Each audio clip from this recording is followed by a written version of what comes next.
Good afternoon.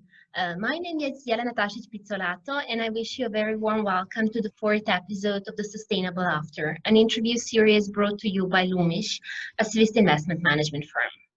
In these weekly panel discussions, our goal is to explore the ways in which the COVID-19 crisis could actually serve as a catalyst of change in fashion. Each week, we are hosting conversations with entrepreneurs, brands, investors, and opinion leaders who work in and around fashion sustainability. To stay up to date with other interviews of this series, please follow Loomish LinkedIn profile. So today we're taking a deep dive into the investor side of the story, together with a very interesting focus on an innovative finalist of our recent Fashion Innovation Award. So I'm very happy to present our guests for today, and I'm going to start by introducing Vanina Farber. Vanina Farber is an elea professor for social innovation at IMD Business School, a very prestigious institution for especially for executive MBA programs, and often ranked the first on the famous Financial Times list.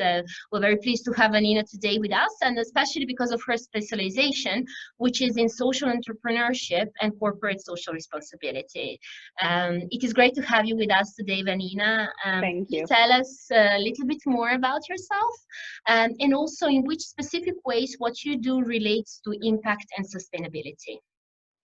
So as you say, I'm Vanina Farber. I also direct a elea Center for Social Innovation at IMD Business School. And I think the advantage of being at a place like in Switzerland and at IMD is that it's the perfect place for convening different type of stakeholders, and especially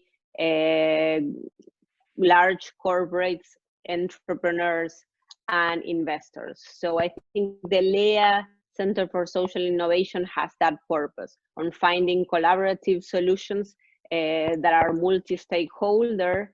And I think the fashion industry, and if you think I work a lot, my background is actually, my PhD dissertation was in international macroeconomics, and so and financial issues. So I find and I do research and I work on blended finance solutions, blended sustainable finance solutions, because I think in the sustainable finance arena, we can find a common language and a way to mobilize private capital to enable new solutions. So I think it's a good place with a lot of, and I think it's a very nice tribe now, and I think many of us will talk today, maybe are dealing with that area, very passionate people that are trying to bring private capital for impact. So this is, in general, the purpose and the aim of the elea Center. Thank you very much for that introduction, Vanina. I think what you do is very relevant, and I find it very interesting for our Fashion Innovation Award and the startup programs as well, because I think it puts also finds a way to put the ecosystem together, which is also what we're trying to do together. So we're definitely coming back to that point. I go on presenting Sabrina, who is joining us from UK. So Sabrina has had a very long and successful career in several senior management positions internationally. She worked in Europe, in South America, and Asia. Currently, she's an advisor to several venture capital funds and startups. So we wish you a super warm welcome, Sabrina. It's great to have you with us. Can you tell us a bit more what you do and how it connects to sustainability? Yeah, I think if I start a bit also on my personal side, I do follow sustainability personally in my life, and I think that's how all of us come across. Is we start first with us. I came from a corporate career, so I'm a mechatronic engineer. I work with robotics, and I had done my MBA in finance and economics. And during my career, I've been in roles like CFO and CEO. So really taking decision on $1 billion company with, I had like thousands of people working for me. And at that time, sustainability had never been a top in the agenda. Was more or less something that would like to have a just a tagline to say that we were close to it. And the shift in these last 20 years is dramatic. And I can see when now I'm moving to the VC side, I've been really focusing on advising VC funds that focus on sustainability, on health, on happiness, on environment, because that's personally my passion. And I do believe that that's where capital should be directed to. So I'm bringing this approach to help startups that have that interest in helping to be a better world for our grandkids and grandkids going forward. Thank you very much, Sabrina. We're going to go deeper into the detail of like your approach and how you do things with the people that you advise. So we're happy to have you contributing to this conversation. I go on to introduce Jeroen. He is the owner and founder at Flocus. And Flocus is a very progressive company that produces sustainable, eco-friendly, natural textiles made of kapok. So it's a pleasure to have you with us. Throughout your quite unique career, I'd say, you've been always very close to the essence of sustainability. So can you tell us a little bit more about what you have done so far and how you created your company?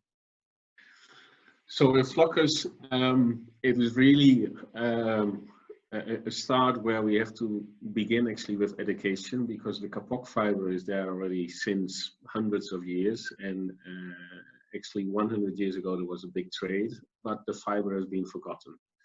The properties, the background, and how sustainable it is. So where we have started with Flocus is really with education, bringing kapok back to the textile industry in this case, and to educate.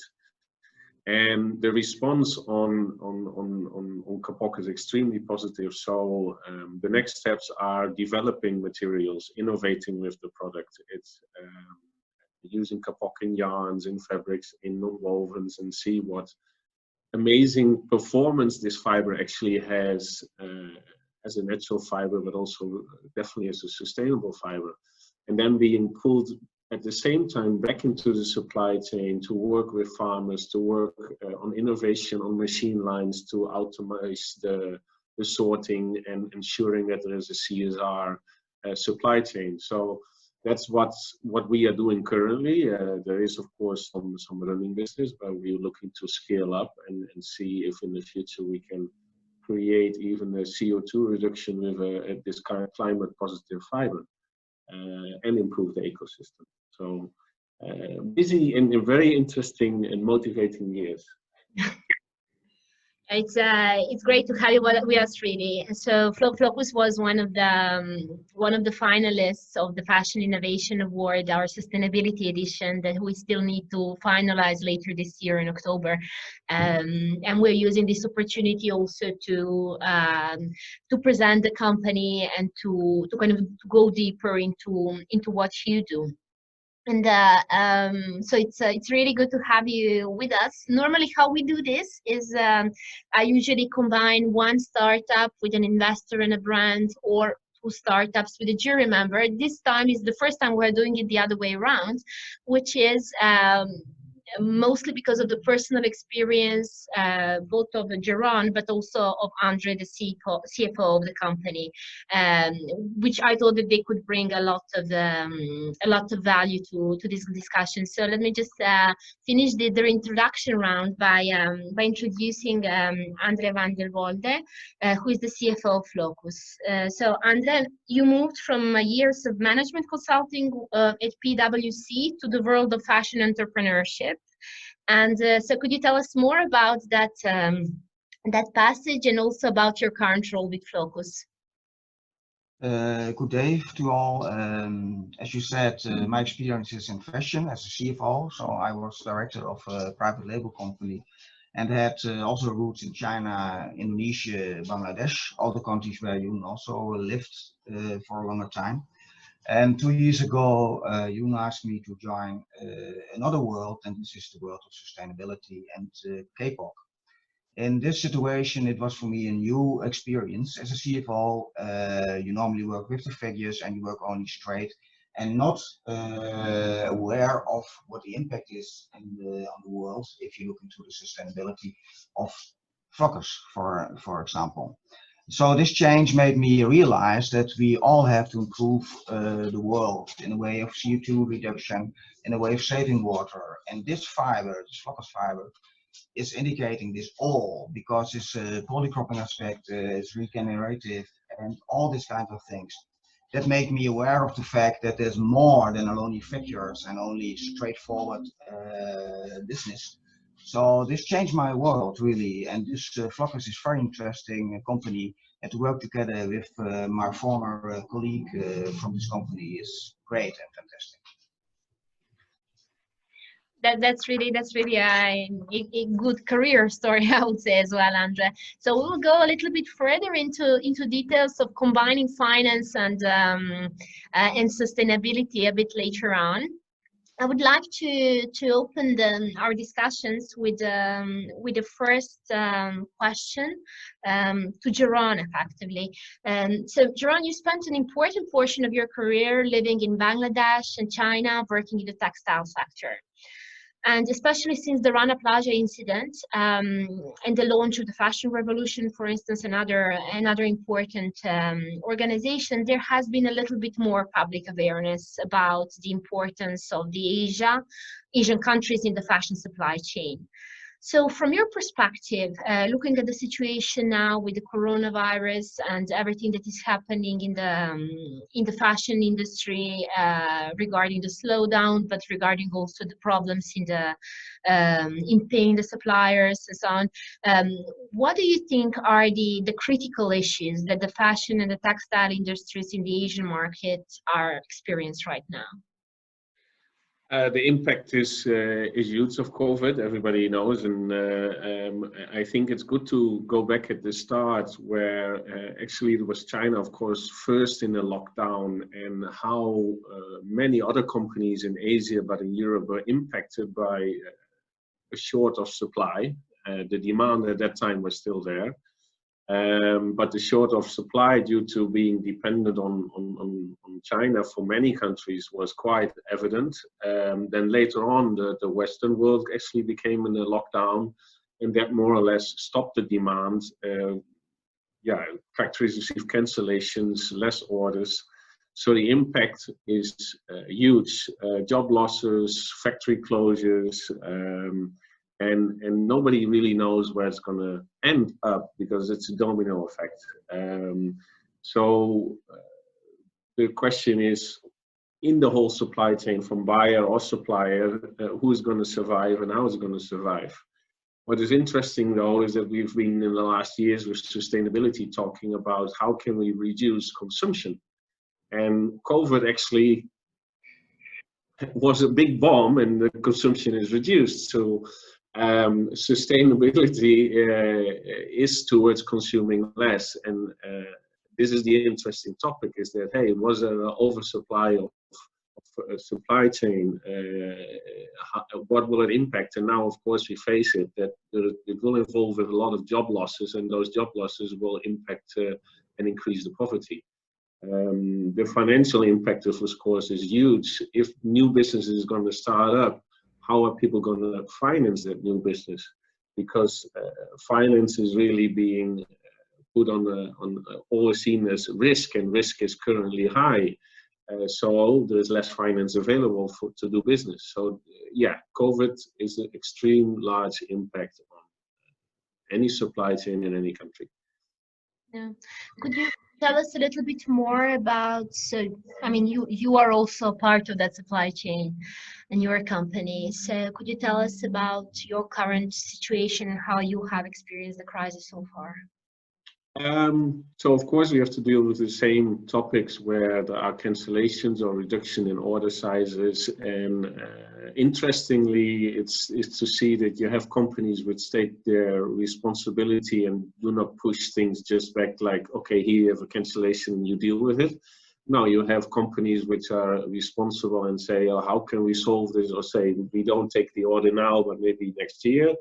find payment solutions that not all the financial pressure is on the supply chain. So it's two ways, you know. If a client is going bankrupt, then of course they are more stressed and they bring more problems to us. For us as an organization, of course, we have to now focus on trying to reduce our costs and be lean, because nobody knows how long this is going to survive. But I'm also happy to see that some buyers take the responsibility and say, let's solve this together. And yeah, I see that is more happening on clients which are buying sustainable, that they are being more responsible than clients which are, let's say, buying the common way. So that's how we experience. And it's just, if you see the impact on factories being closed for 2-3 months because there are no orders. And this is not just for a clothing factory. You have to think about the whole supply chain, the fabric, the yarn, the fiber. Everything is just stuck at the moment. And yeah, it's really a question how this is going to resolve. It's a lot of insecurity. Yeah, I think that is the message that we are getting from all the parts of the fashion supply chain, effectively. So a standstill at the moment and really insecurity about the immediate future. So connected to your comment about how can something new be started, how can new businesses be started up without if there isn't the money in the system and so on. So let me switch to Sabrina. So Sabrina, you are, let's say, wearing several hats at the moment. So you're a VC advisor, you're a C-level, you have a C-level role with a legal startup, and also you are an angel investor yourself. And on top of that, you're based in London, which is in a very particular situation at the moment. So not only coronavirus, but Brexit as well. So could you tell us a little bit more, like in this complex context, how do you see the current investment climate when it comes to startup investments? Yeah, I think, as you mentioned, we are hearing from all sides the impact is huge. And just to give you some numbers, you know, in few surveys, less than 10% of the startups have been not affected in sales side from the COVID. It's less than 10%.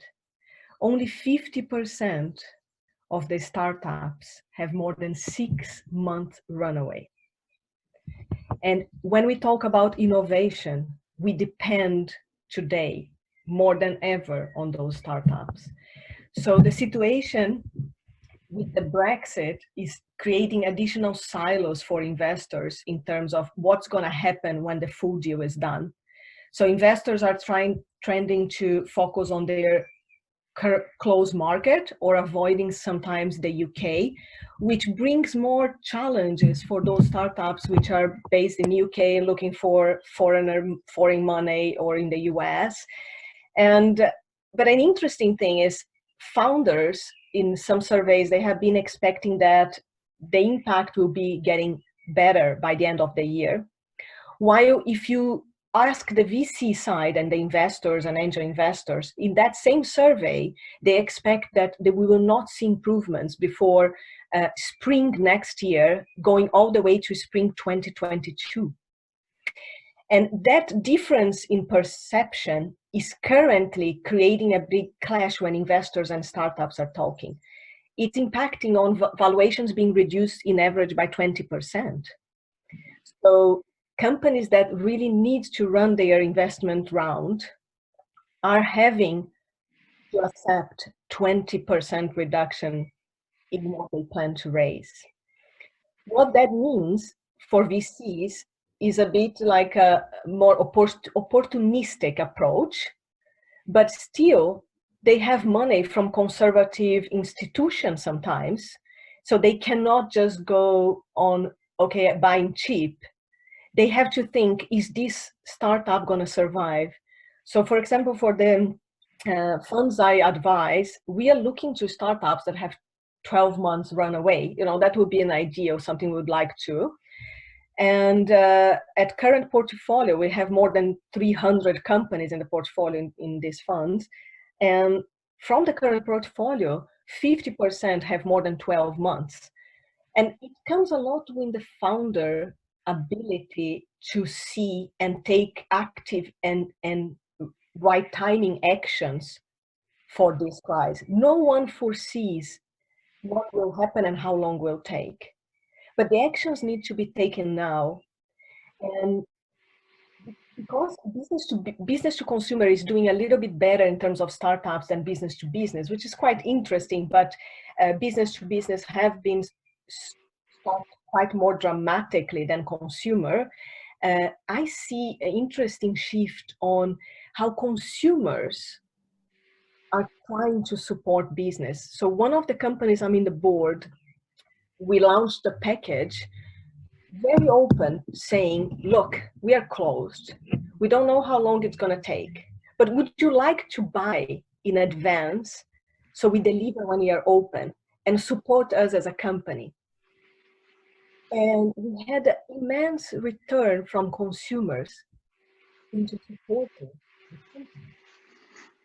And that is an interesting shift that I hadn't seen before on how business, consumers and companies have been supporting each other in this situation. So of course the government, we all know all the schemes around, but from consumer point of view and from other startup that I'm advising currently and I'm working with them, we decided we're not going to delay payment. Like Jeroen was talking about supply chain, we're not going to delay payment to our suppliers because most of them are independent people or companies in low-cost countries like in Asia, and for them that lack of payment could be death or life. So negotiating with the supply chain, but trying to have integrity as a company, it's very difficult at the moment with all these, awful numbers we can see and challenges, like 2/3 of the startups that has more than 10 people have been reducing workforce. 2/3. It's not only in the corporates, it's happening a lot in the startups. So but I do see some light in this tunnel, because this is the moment for founders and investors to play defensive and offensive at the same time. And this is an art, knowing when to be defensive and when to be offensive. So it cannot be we cut all costs. It's which costs we cut and which costs we keep in a more offensive way to really take this opportunity. And it is an art that a lot of VCs can also, proactive VCs can help founders with that decisions if we have a very open, supportive discussion. Not a discussion that we came to the startup and say, what? You have only 9 months runway? Cut. Because that we are signing a death penalty. Mm.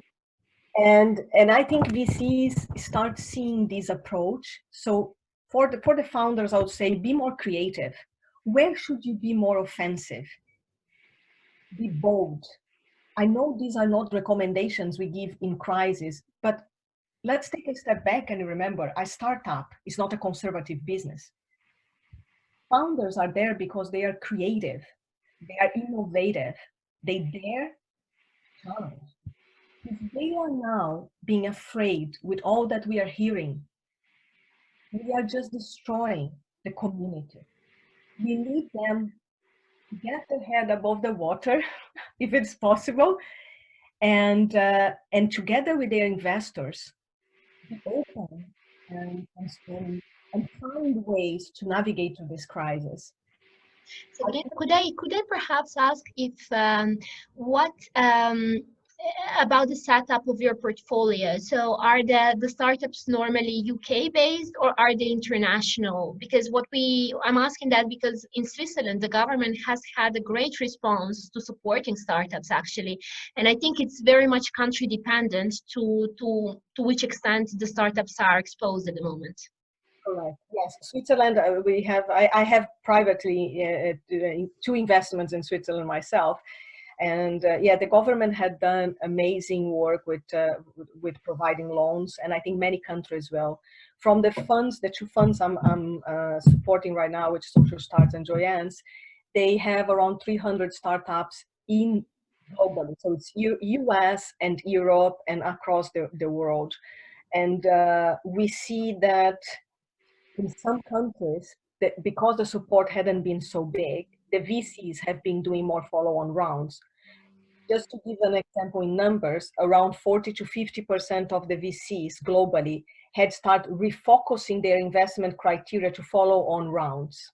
What that means, instead of going to new deals, let me put it back and double down on investment. They believe in the company, but because of the short runaway, they need help.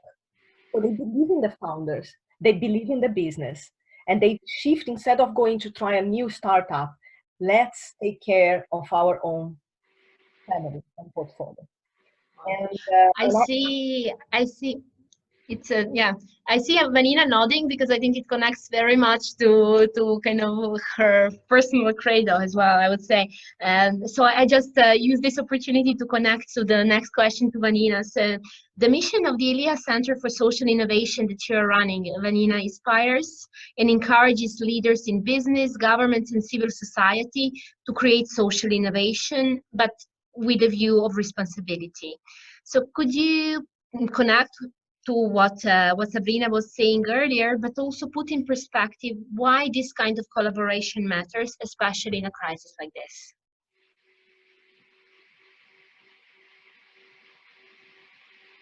What I've seen, and I again, I was nodding when Sabrina was talking.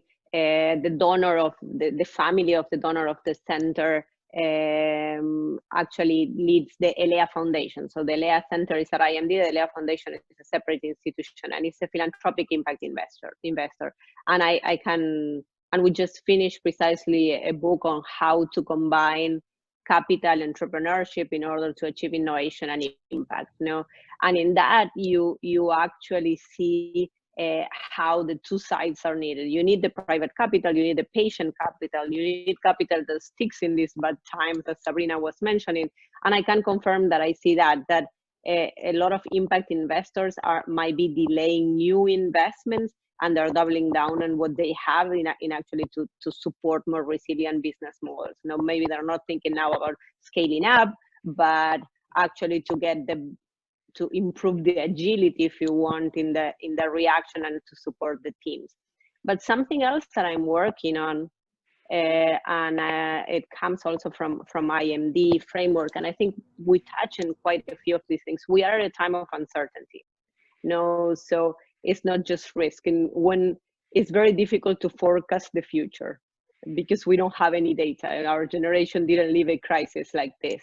So if we want to be forward-looking, and the idea to get out of this crisis, as many countries, and we're lucky here in Switzerland, the economy is starting to open up, and I think in Europe, slowly we're starting to think how to open up.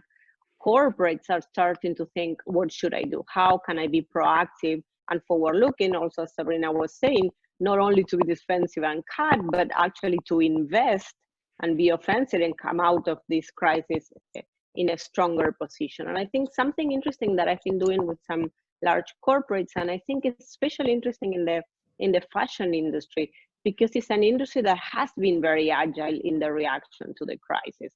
It has reconverted a lot of production on protective gear or mask. So it really, it reacted, even the luxury side of the business reacted quite quickly. Not to probably not to have losses, but really it showed an agility, and also started thinking about sustainability topics and what it means to be in this sector. So something we're doing with some of the corporates is actually play with the scenarios, the scenario planning. That is usually when you don't have enough data to build on the past. And I think three key variables that I've been using is, one is what would be, and again, as you mentioned, we don't know the longevity of the virus. Is this going to be until September of next year? This year will be going back to relatively normal, so we don't know. So we play with it both. If this is very, very long and it lasts 2 years until we get a vaccine, or if in September we get very lucky and somehow we start going back to a certain normal. Then with the mindset, and Sabrina also touched a little bit on that, on the local versus global mindset with the Brexit, and we're seeing many countries now not wanting to reopen the borders, and let's buy from our medium or small size enterprises in the local level, let's protect our own industry, or if we're going to keep globalization and keep an open mindset. And this affects value change, this affects larger corporations. And last, and IMD does this with different, and this is the original model actually comes from Mike Wade from Digital Transformation. So in his case, at his center, they work with how ready you are for the digital transformation. In my case, I work on sustainability. You know?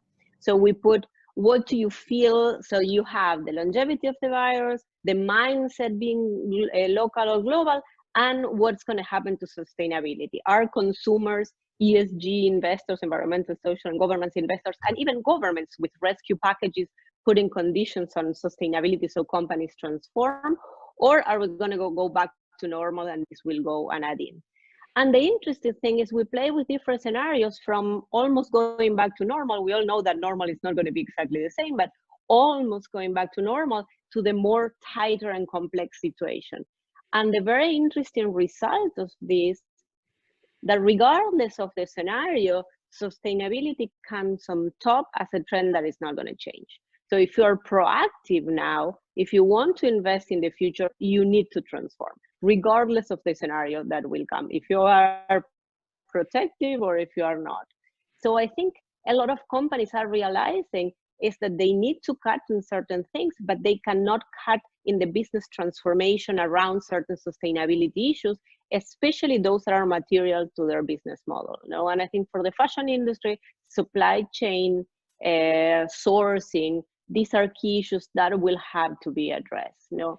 So I do see that companies with foresight actually will be investing in innovative solutions and will be on the look for better solutions. You know? So I try to find a silver lining in this situation, and I actually work every day to point it out, to work investors to build these kinds of mindset and reactions. Thank you very much for sharing that, Vanina. I think that it's also it's. The setting is, let's say, it's very serious and it's uncertain, but what you're saying is very optimistic, actually, for everything that we do as well. And let's say that I started this Sustainable After series also with the motivation of sending a positive message about sustainability in a difficult moment as well. I absolutely agree. In connection to what Vanina was saying, I wanted to ask Andre. So Andre, I'm sure that on your PC you have these scenarios Excel, like the best case and the worst case as a CFO. Could you tell us a little bit more? So from where you are in the company as a CFO, but given also the particular focus of your company in fashion sustainability, how has all this affected your business plans? What are you thinking about? What scenarios are you looking at? Well, COVID has a huge impact on our business plan, because this year the plans and the goals were to set up the food processing factory in Indonesia. It's a CSR-run factory, but without machines you cannot go into production. That means our machines are developed in Italy. And Italy is close to the lockdown. We cannot test the machines, and even then we cannot ship the machines. We wanted to ship them in July and to get the first harvest in August, September of the K-pop fruit. At this moment, the machines are still stuck, and it's uncertain when we can restart the testing period, and also we can restart sending the machines to Indonesia.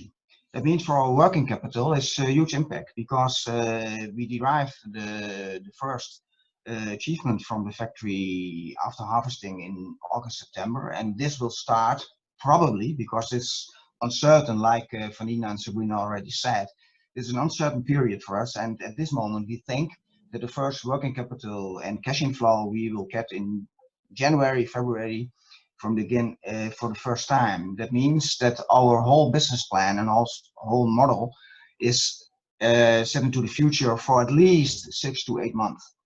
That also the working capital for us now is very effective because we need to consider to buy the fruits upfront. That means that we plan to go to Indonesia in July, if it's possible. That's also one of the things we have to face, in fact, that if it's not possible, we have another problem, because we have to invest into the pots to stock them in a warehouse for a certain period, and then we can start the CSR for the factory and the whole plan implementation of our Flocus plan. That also means that our developments for the automotive side and the other sides which we can do with Flocus in the future is also stuck at this moment. So the development of the yarns and the non-woven parts we have also for the medical part is in delay. That means that we think that this causes at least 1 year of delay for the future of Flocus. And like Vanina and Sabrina already said, also we face the fact that the particular investors are not funded at this moment. Although I agree with the people that at this moment is the chance to get into innovation and to get a better perspective for the world. I think this is the chance for everybody to face the fact that what can happen in a few seconds. You see the situation of coffee plants with the whole business industry, with the whole supply chain, with not only the business we are in, but also the other businesses are affected dramatically, I think. So our plans are changed, and we had to change it, because now it's focus on working capital and focus on cash flow, and that was not our goal in the first start when we started this year. So this is my introduction for the COVID impact on Flocus. Yeah, I think we are seeing lots of pivoting across the industry because like the setting has changed completely. Yeah. Jeroen, stepping back slightly from this crisis, so what I wanted to look deeper into with you is all this alternative materials trend that has emerged in the latest years. And what I find particularly interesting, and I have worked with quite a few startups that have this win-win combination of creating material that is positive for the environment, but it's also very good for the human skin, it's very healthy, and so on. And as I understand, the kapok and what Flocus makes is one of those examples. So I know that you work with some big brands. So for example, one of the Switzerland's favorite, Mammut, but also some other important ones. So could you highlight the main properties of the material that you make? And could you explain to us the role that alternative materials could play for big brands? Because what I understand is that it's very easy to create relatively easy to create a sustainable brand from scratch, because you can engineer your supply chain. Whereas when we're speaking about big international brands, how could they start inserting these alternative materials into their regular processes? Yes, it's a very interesting question, Jeroen. First of all, we more or less split the fashion part and the fashion market, if you talk about that industry, in two, where you have a sportswear which needs more performance materials, and you have fashion which need more, let's say, comfort materials and not always on a performance level. That already impacts how you use the fiber later on in the product. But I think on both, let's say, direction, sports or fashion, they all relate to the sustainable story of kapok, which is then the regenerator story, the polycropping, and how the tree organically grows and by default grows organic and only uses sun, rain and groundwater and nothing else. So the big attraction of sustainability is that this fiber is exactly where the industry is looking for a natural fiber which grows in a biodiverse surrounding, which actually improves the ecosystem, and as an opportunity to scale up without the using of farmland.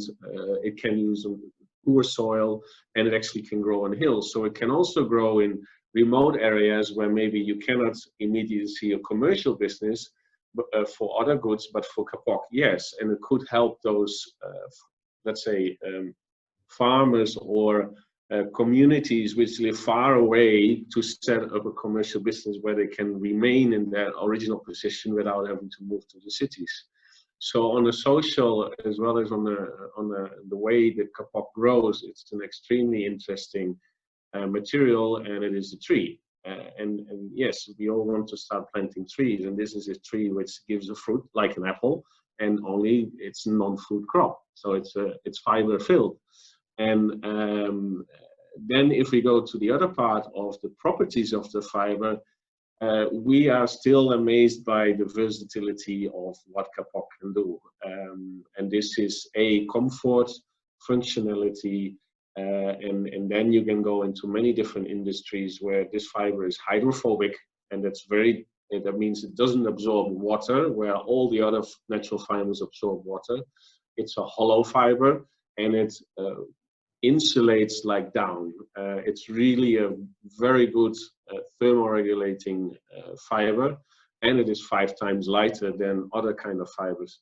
So yeah, in the textile industry, we see a very good, let's say, pool. There's a lot of interest in it, but there are many other industries where kapok actually can find its way, and that makes it for us interesting, challenging, because it's often people say to me, you don't try to focus, but it is very difficult with this fiber sometimes to focus, because we start from raw material, and everybody to make a product needs a raw material, and it's not only one market which is interesting in this raw material, and that makes it quite interesting and challenging.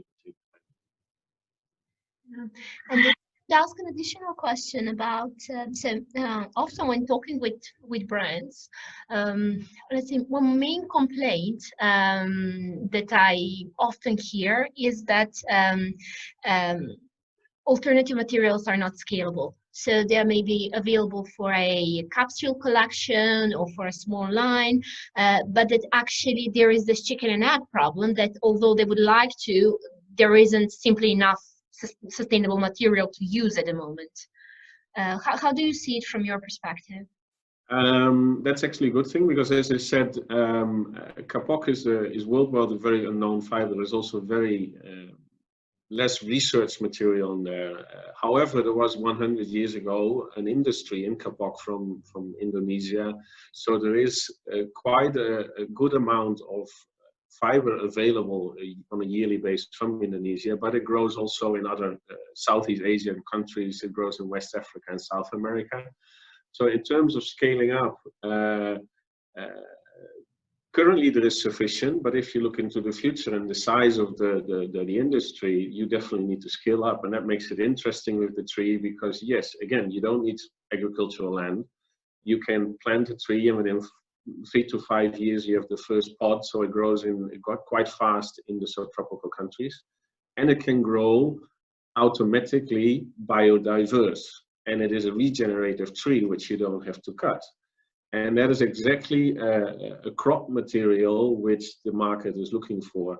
And yeah, well, everybody wants to let's say start planting trees. We often say, why not kapok trees? And this is where we are talking with some of the corporates to say, hey, they ask me, of course, is there enough kapok? Once we start marketing, who will confirm to me that we have enough kapok fiber for our materials? So they even say, hey, why don't we align, for example, with Flocus and start planting trees? Then they can also use that CO2 offset of planting the trees, and can actually say, hey, this fruit is a part of your shirt, and it comes from this forest. Was that actually kapok? Yes, this is Yeah, sure. This is a kapok. So, and then you really have, let's say, a round circle where even the fiber, as I said, it can be climate positive. So the more of the fiber you use, the better it is for the ecosystem. And then recycling is possible, but it would be a bigger footprint. So yeah, it's really an interesting solution for scale, and it is possible to scale. Yeah, I mean, also listening to you talk, I see a lot of potential partnering up with brands that really want to walk the talk, actually, and start from the very beginning of the supply chain. So very, very interesting. I'd like to switch to Sabrina now for the benefit of especially for the benefit of the startups that are listening to us. So Sabrina, in your many roles, you are also a certified human potential coach, and what you do, like throughout your career, you have helped teams to get best out of themselves. So today, in this very difficult situation that we are all facing, both professionally and personally, I'd say, what advice would you give to startup founders that might be struggling to proceed at the moment? Yeah, I think this is first time in history, as Vanina was also mentioning. We don't remember when we had such a restriction on our personal behavior and our social interaction. So if you look to the startups, recruitment it's halted. So we have to do more with less, and most of them are having to lay off, but they still have a lot of challenges and problems to be solved, even more. Even though people are working remotely, and it's giving a lot of extra productivity, you know, I don't commute, I don't take flights, and I feel much more productive. It is much more tiring. And the social and human interaction, even though we are some more extrovert and some more introvert, it is essential for human beings' happiness. You know, many studies have proven that relationships is a main source of happiness. And we are now cutting relationship and being more and more connected with phones.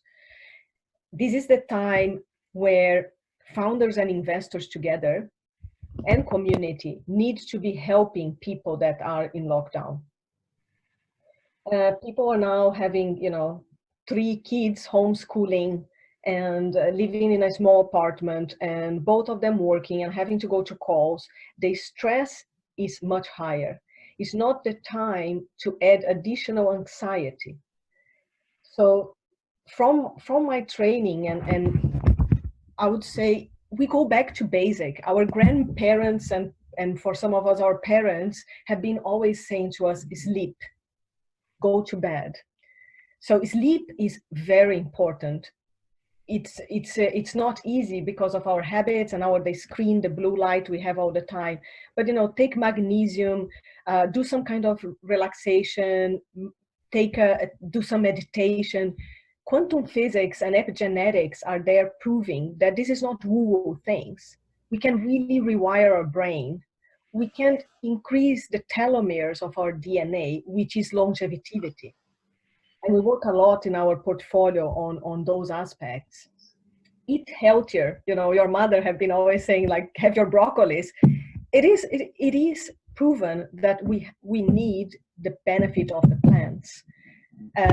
Be close to nature. Haven't you ever felt amazing when you dive into the ocean and had that first dive and feel like, wow, I feel refreshed, it's so good? Because the earth is grounded, and we ground ourselves when we are in contact with nature, walking barefoot and reducing our free radicals. There's more things that have a very scientific proof that improve the way that we are handling with this lockdown for the ones that can, of course, go out and walk in nature. And improve the immune system is essential right now. It can be small things like having your turmeric and ginger tea, doing some breath work, but really taking care of you as in the health will help with your mind. I think also being social and being grateful for small things, we can still do it. It is funny because Jeroen said something, I just want to come back a little bit on that, is you are a startup and you're creative and you're saying it's so difficult for me to not go to automotive and to create the other applications. And I think a lot of the founders are feeling that. one of the startups I'm in the board, we talked about not reducing R&D. And the startup which I'm advising now, which is in legal service, Albon, it is doing legal patenting services. And what we saw is that the demand for patents hadn't decreased in the crisis. And the decision we did for keeping R&D is because if market and volume is down, it's probably a time that we can use the existing production line for testing something. We can use the extra capacity for creating. So when it runs down, we are one step above. And that mindset for innovating need clarity. Watching the news and just reading bad things, it's not going to give you that space of that head space. So we as people and not just founders need to make sure that we have a good body and mind connection and do these things for the sake of our business. This is the only thing that we can do sometimes in this crisis, where Vanina said very well, we have all the scenario planning. We cannot change the day the vaccine will be there, but we can change the way that our health will help us to go through 6 months, 12 months, or 2 years. This is resilience. And people that will be focusing on that part will come out of that much more strong. So that's what I urge all of us, is to take care of our health, share gratitude, because it's proven as well. It's not a woo thing anymore, like that someone hippie said that in somewhere in India. It is really helping you to receive, to achieve what you need to achieve. So it's not rocket science. It's simple. Thank you very much, Sabrina. That was very inspiring. I would like to connect with that, and so shifting in a way from personal resilience towards hopefully the planet resilience. So I wanted to ask Vanina a little bit more about sustainable development goals and investment strategies around that. So you put obviously a very strong focus on it in what you do. So could you tell us a little bit more, what are the fundamentals of the portfolio constructions with the sustainable development goals in mind? And in addition, because I have come across quite a few impact investors that have a very strong focus on the third world countries, and maybe it's my skewed perception, but it feels almost as if the Western sustainable startups are being excluded in a way. So could you tell us a little bit how you see it from where you are? Good. Huge question, but I'll try to put the different pieces together and also tie it a little bit to what Jeroen said and his value proposition of this new regenerative fiber, in context of what we're talking. What I'm seeing is, maybe if you want, two trends. In some cases, you're going to see investors focusing on one specific SDG. That can be quality of education. I actually just had a webinar on SDG 4 for a blended finance solution with the Jacobs Foundation. Or you're going to see, for example, larger funds that, like SDG funds from Bamboo Capital, that are trying to look at the system and work on different SDGs at the same time. So you have a kind of very different type of mindset and type of interventions and type of financing that you're going to do if you go and try to finance just one type of solutions, that if you go for a more holistic way. I wouldn't say that SDG investing is only going into emerging economies, but when we talk about impact investing, there is this idea of intentionality. And you are going to see many impact investors actually interested in investing in emerging economies. And the SDG gaps, if you see in financing, are much larger in emerging economies than in the developed world. So you do see an imbalance there, and you see that part. And another part that many investors, not all impact investors, have is the concept of additionality. What is the idea of additionality? It's that you invest in startups or in areas or in focus what commercial capital wasn't interested. So you build a coalition maybe of solutions, as I was saying, of blended finance, or you enter in a way where your patient capital, where your impactful capital, if you were not there, the outcomes would not happen. So in many of these cases, when you have this type of impact investing, a lot of these solutions go to emerging economies that before didn't have access to funding. No? And I wanted to add something on Jeroen's comment, and I think he makes a lot of very valuable points if you think from trends that are going on in sustainability, from SDG investing that can be very attractive to investors and also can be attractive to corporates. He talks about a fiber that is regenerative. He talks about resilience and inclusiveness, and I imagine that it works with the type of farmers or planting and reforestation. So there are a lot of issues that for these intentionality investors that have a purpose based, I don't know, on reforestation or on plant-based solutions, or some of things could be attractive. What is the problem? Just saying this is scalable. Right now, when I talk to a corporate, there are 10,000 type of new fibers that they get offered. No. So how do you build, even though you may say that this is different, has all these properties, it might not sound enough. And a lot of the corporates still have a mindset that if I invest in you, it will take me 5 years and I will have to put all my money on my own. And especially in times of COVID crisis, as Andres said, cash is king now. We're trying to hold to liquidity. That may sound like not something that we want to, Sabrina mentioned, and I do believe too, that it's time for experimentation and we should be testing things and then scale them back as soon as we recover.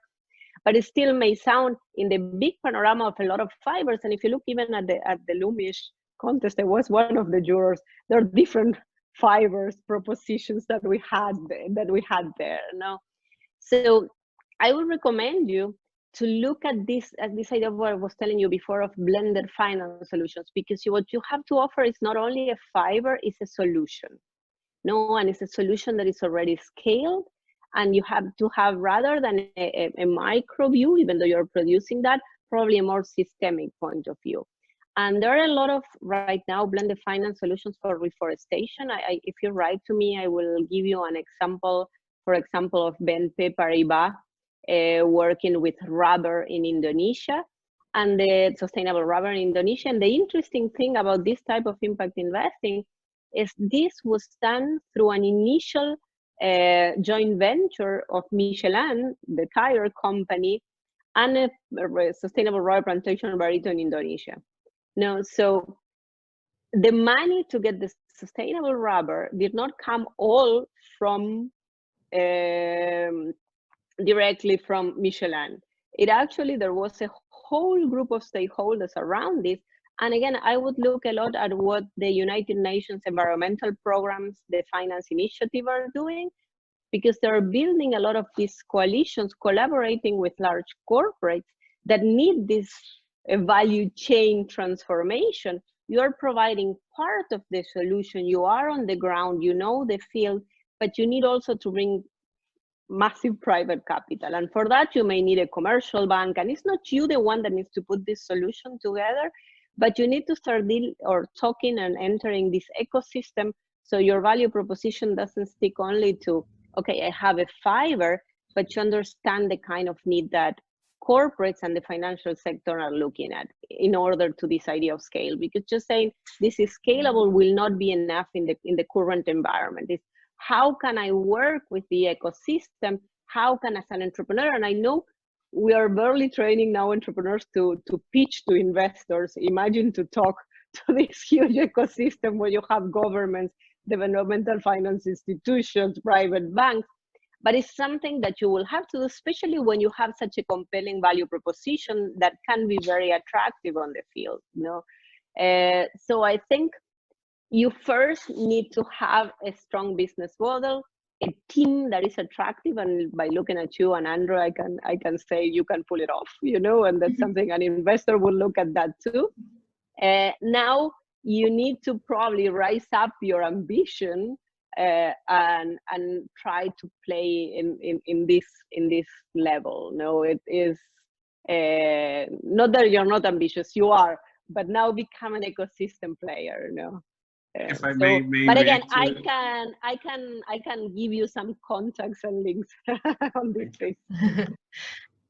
Jeroen, you're getting lots of very valuable advice here. So what's your initial feedback? No, it's very true, and it's very interesting that as a textile engineer, I'm now being involved in discussion of how can we improve the business model of a farmer, of improving the yield per tree, intercropping, what kind of intercrops, how can it improve the soil again. So let's say what is interesting about developing the concept, as Vanina says, is that you need to shift your brain to very different aspects as it goes from finance to working with a farmer, how to increase the scale, and let's say that motivates me because it's very interesting different fields. But I think for the startup it's quite challenging because you have only a few people to work with, and you need to do maybe some sales, some marketing, some, oh, I need to send a parcel, or we need to do this. So you're being pulled in two directions with a small team, and I guess that's challenging. If you want to scale up, you need to have some of the financials to be able to enlarge the team and handle more of these topics, and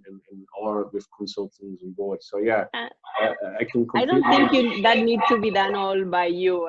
Like, no. You also have 100. You probably have a board that is supporting you, but you need to build that inclusive. You're not yet, so you should get a proper governance. I'll send you that chapter of the book. Proper governance structure matters too. But and this might be too. You might be in an earlier stage than in order to get these solutions. No, so this is more like a general comment for other companies. But what I'm saying is, when you're thinking about scaling up, it's not just that you're going to scale up with angel investor money, because that is not going to happen. You're not going to scale up only if a corporate will invest in you and you become a B2B and a value chain. It will take very long, especially at this time. Yeah. So how you start thinking in that way, you need to have a compelling business model. You need to have your margins, your inclusive business. But once you're ready for that push and getting into the next stage, especially if you're in this regenerative movement, there is a lot of people willing to work on solutions in the regenerative movement. Yeah, collaborations are extremely important if you have so many different sides to be worked on. So thank you. Thank you. I think that we have opened up a lot of very interesting discussions that I'm sure are going to continue offline later on. So I'm just being aware of time, and I would like to start wrapping up. So I would like to quickly ask Sandra about general feedback about the latest part of the discussions that we've been hearing from his CFO perspective, but also to ask more general questions that I'm going later on to direct to everyone. So we all have seen that this crisis has had a huge impact.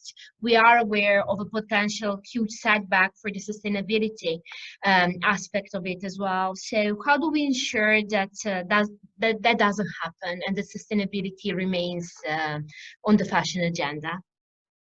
Well, if I listen carefully to the words of Sabrina and Vanina, I think it's more and more that the SDGs have to be achieved. So that means if you look to the words of Sabrina, who says, okay, the change of socialization makes the world very narrow. So in this narrow thinking, that you see that on this planet is so small, and we have just one planet where all the 7 million people live on, that we have to get more achievement and more goals to dedication for the SDGs to achieve. So I think if I look to the words of Vanina about the solution and in blending finance, I think our focus for Flocus is SDGs for the future. And I think that is the last sentence and the words I want to say about it, because it's a lot of things you can discuss or not discuss. I think SDGs or the business plan of Flocus is the future. That is one of the things that everybody has to believe in, that we have the small world. Due to COVID, everybody realized what can happen in a split of a second, and it's changing the whole world. So we want to change not the whole world, just a small part of it, with our goals to achieve in Flocus. Thank you very much, Andre. I think it's a very valid point. Sabrina, from your side, so how do we ensure that sustainability doesn't have a huge sad values in the crisis? I think it's very difficult to predict how it will be impacted. And I think now it's too short for us when we think about world war and the duration of crisis. Now we have a couple of months into this lockdown. It's too short for us to know. And that's why I see a huge panicking and investments being pulling down, and maybe sustainability going behind in the agenda. And I think what Vanina said is like crucial. It's about the ecosystem. Now for the sustainability, a very interesting trend that I believe is consumers and the business people that is running, because business is run by people, realized in this short term of coronavirus the impact of how we were destroying the planet and what is going on right now. I have people that have been sharing videos with me about the beauty of what is happening in the environment that I would never expect receiving from them. Like, you know, really business, they will never save on anything. This is an unprecedented change of mindset that we are now forced to live together, that could create a different way of how sustainability will be put back in the agenda, because it will be pulled by us personally in the way we saw how the world improved in these days. And that is not something that had been always easy to achieve. We try to promote sustainability, but still people say, yes, makes sense. And then they go and do, you know, travel and do all the other things. And now it's a different hardship moment where we absorb that. I don't know, this is not something I say I'm predicting this, but this is a trend that we didn't have before. And remember in the war, you know, in the Second World War, when we think about our grandparents, they have been really careful about food. You know, my grandma, you know, was cooking everything. She never threw anything. And in very short time, we just waste a lot. So maybe this will be a change. And now for startups and for investors is, how do we use this ecosystem to create this and rewire this mindset into business? That's exactly what Vanina said. It's like, what is the ecosystem and the new models that is not just product that will keep the sustainability ongoing? There is not an easy answer. I think this is like a $1 billion question probably. But I hope that as individuals, if we keep this in our agenda, we will do the change we need personally, but also managing business and running businesses. Thank you very much, Sabrina. A very good question and a very good comment. Jeroen, from your side, what do you think are the crucial thoughts to leave us with? See, the environmental problem is not being gone with COVID, right? I think only COVID show how strong nature can respond and also be good to us when we pollute less. Because in the last months, everybody has read the news that with the reduction of airplanes and all what we do in common life, how fast nature actually can take over. And by being home, many more people start being in the garden or be in touch with nature. It is time we go back more to nature. And I hope that consumers, and this is the challenge, of course, if the consumers have the financial ability to make a choice what they purchase, that they will start purchasing more sustainable materials, because it supports that exactly that part of nature. Whether, and that's always a topic, financially that's possible for everyone, I see a definite split between markets, that some people will not be able to buy maybe a more expensive sustainable product and will buy the cheaper, maybe less sustainable product. So I think the market will be splitting, and I think that's where brands or the fashion industry will also make clear choices to say, hey, we initiate and go faster to become more sustainable, and we go in long-term collaborations, because I do think with all the new materials in the market, only with long-term collaborations and in a proper ecosystem, then you can go for a long-term positive impact. And that's something which I think we all need to do together. Thank you very much for that. Vanina, any closing thoughts from your side? Yeah, I think, again, the silver lining maybe of this crisis is that we realize how pervasive systemic problems or systemic risk can be, and the massive destruction of value that we're seeing with COVID crisis. So hopefully when we start talking again, or when we keep talking actually about climate crisis, we realize that we really are underpricing even the financial cost of that, because we have seen the economy stand still the COVID crisis when we knew that there was a possibility of a pandemic with virus. We had Ebola, we had H1N1, so we had a lot of warnings, but these great or grand challenges seem not to touch us. So I think our mindsets should change and understand that these risks can really touch corporates, touch investors, and touch our everyday life to get us stuck for more than 2 months. Those of us that are lucky, because of staying at home with a computer, a lot of people are risking their life and working under really very not the best conditions. So I really think that hopefully we'll understand better these systemic problems that sometimes are very difficult to internalize. And from another side of my very privileged life in Switzerland, I'm the proud mother of 2 teenagers, and they're turning 16 this week, and they're twins. And I do see very different patterns of consumption on their side again. So again, it's a biased sample and it's a very privileged life. But if I compare to what I was myself when I was an adolescent, I would have a tendency to buy more things and think that I needed more things. They're really more into the idea of sufficiency, of knowing where things are coming from, of thinking about circular economy when they buy things. And they're no Greta, but they are inside of that movement. Greta came from an environment that is brewing this kind of thinking.